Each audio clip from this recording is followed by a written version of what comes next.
Teman-teman yang dirahmati Allah, tema kita pada kesempatan nan mulia ini yaitu orang-orang yang kelak akan Allah tempatkan di dalam neraka Sakor. Kita berpedoman kepada firman Allah yang terdapat dalam surat Mudatsir ayat 42, ayat 43, 44 sampai ayat 45. Allah berfirman, Bismillahirrahmanirrahim. Ma salakakum fi saqar? Qalu lam naku minal musallin wa lam naku nut'imul miskin wa kunna nakhudu ma'al khaidin wa kunna nukadzibu biyaumiddin. Artinya, ma salakakum fi saqar? Wahai hambaku, kata Allah, apa yang menyebabkan kamu kok bisa masuk ke dalam neraka Sakorku? Orang-orang yang ada di dalam neraka Sakor menjawab, qalu lam naku minal musallin. Ya Allah, dulu kami tak salat, ya Allah. Terus kenapa lagi? Walam naku nut'imul miskin. Dulu di dunia kami tak mau bagi makan orang miskin. Terus kenapa lagi? Wa kunna nakhudu ma'al khaidin. Dulu di dunia kami suka memperbincangkan kebatilan. Kami di dunia memperjuangkan kebatilan. Terus kenapa lagi? Wa kunna nukadzibu biyaumiddin. Dulu di dunia kami mendustakan akan adanya hari kemudian.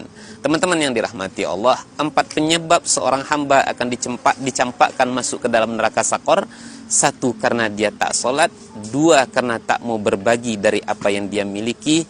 3, karena dia suka memperbincangkan kebatilan. Dan yang keempat, karena mendustakan akan adanya hari kemudian. Teman-teman yang dirahmati Allah, pertama karena meninggalkan sholat. Kita semua sudah paham, kita semua sudah mengerti akan pentingnya sholat. Saking pentingnya sholat sampai-sampai Nabi katakan, as-sholatu imaduddin. Sholat itu tiang agama. Faman aqomaha faqad aqomaddin. Siapa yang mengerjakan sholatnya, maka dialah yang menegakkan agamanya. Waman tarokaha faqad hadamaddin. Siapa yang meninggalkan sholatnya, maka dialah yang meruntuhkan agamanya. Dalam hadis yang lain juga Nabi katakan, man tarakas sholata muta'ammidan faqad kafara jihara. Saking pentingnya solat, apabila solat ditinggalkan maka dapat menyebabkan seseorang jatuh ke dalam lembah kekafiran. Man tarakas sholata muta'ammidan faqad kafara jihara. Siapa yang meninggalkan solat secara sengaja, maka dia sungguh sudah kafir secara nyata, kata Nabi Muhammad SAW. Sering kita katakan, seseorang apabila sempat dia jatuh ke dalam lembah kekafiran, maka 2 risiko yang akan dia rasa. Mana 2 risiko? 1 duniawi, 2 ukhrawi. Duniawinya mana? 1, takkan sah perwaliannya. Yang kedua, dia tak berhak menikah dengan wanita muslimah. Dan yang ketiga, dia tidak berhak untuk mewariskan. 4, dia tak berhak untuk menerima warisan. 5, dia tidak boleh dan tak berhak untuk masuk ke dalam kota suci Mekah Al-Mukarramah. 6, ketika dia meninggal dunia, dia tak berhak untuk diurus jenazahnya. Itu baru hukuman duniawi. Hukuman ukhrawinya apa? Inilah tema kita, yaitu akan Allah campakkan dia masuk ke dalam neraka Sakor. Ini penyebab yang pertama, manusia kenapa bisa masuk ke dalam neraka Sakor? Karena meninggalkan sholat.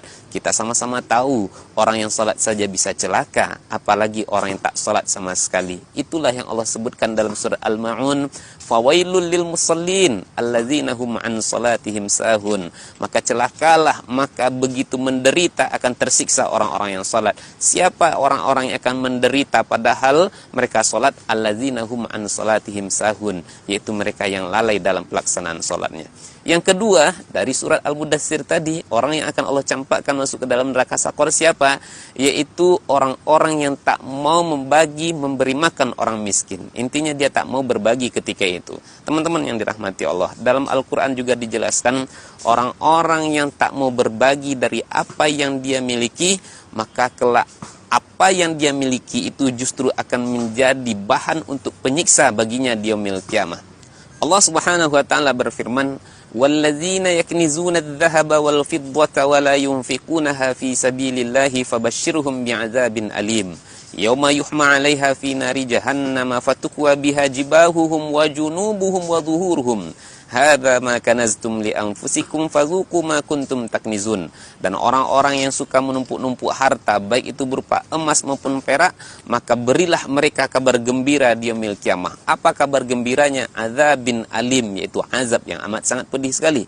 Bagaimana bentuk azabnya? Nanti di yaumil kiamah semua harta yang disimpan-simpan, semua harta yang ditumpuk-tumpuk akan dipanaskan dan akan dimasukkan ke dalam neraka jahanam. Setelah harta itu panas, fatukwa biha jibahum, disetrikakan di dahi mereka. Di mana lagi? Wajunubuhum, di perut serta lambung mereka. Di mana lagi? Wazuhuruhum, dan di punggung mereka. Lalu harta berkata, hadza ma kanaztum li anfusikum. Inilah aku harta yang dulu kamu simpan-simpan. Inilah aku harta yang dulu kamu tak mau bagikan. Fadzuqu ma kuntum taknizun. Maka hari ini rasakan akibat dari kamu yang dulu suka menumpuk-numpuk harta. Penyebab kedua. Penyebab ketiga, orang dicampakkan masuk ke dalam neraka sakor. Wa kunna nakhudu ma'al khaidin. Dulu di dunia kami suka memperbincangkan kebatilan. Dia tahu berhak, dia tahu yang batil, tapi dia lebih memilih memperbincangkan kebatilan, tak mau memperjuangkan yang hak. Berada pada posisi mempertentangkan kebenaran-kebenaran yang ada di dalam nilai-nilai agama, anti dengan kebenaran, dan kemudian dia suka berinteraksi memperjuangkan kebatilan. Banyak kita lihat saat ini. Dan terakhir, orang-orang yang akan Allah campakkan ke dalam neraka sakor, yaitu mereka orang-orang yang tak percaya dengan adanya hari pembalasan, hari kemudian. Sehingga sering kita mendengarkan, untuk apa kita beramal, untuk apa kita sholat, untuk apa kita sedekah. Entah ada neraka itu, entah tidak. Banyak orang yang mempermain-mainkan. Sehingga sering kita lihat ada orang-orang yang perolok-olok nilai-nilai agama. Ustaz, untuk apa kita sholat Ustaz? Gini Ustaz ya, ini neraka Ustaz, ini surga Ustaz, saya di sini Ustaz. Saking marahnya, jijiknya malaikat melihat saya ditendang sekuat-kuatnya, akhirnya saya terlewat dari neraka. Kemudian saya masuk ke dalam neraka. Inilah diantara bentuk orang-orang yang tidak percaya dengan adanya hari pembalasan, mempermain-mainkan adanya hari kiamat. Maka kita berlindung dari Allah, kepada Allah Subhanahu wa taala dari 4 perkara ini. Teman-teman, 4 perkara yang akan menyebabkan seorang hamba masuk ke dalam neraka sakor. 1, karena dia tak sholat. 2, karena tak mau berbagi dari apa yang dimiliki. Yang 3, karena suka memperbincangkan kebatilan. Dan yang 4, karena ia tak percaya dengan adanya hari kemudian. Kita bermohon kepada Allah, semoga benar-benar Allah jaga kita, Allah jauhkan kita dari 4 perkara ini. Semoga kita terlindung, terjauh dari neraka azabnya Allah Subhanahu wa taala, sehingga kita bisa bahagia masuk ke dalam surga. Wallahu a'lamu bishawab.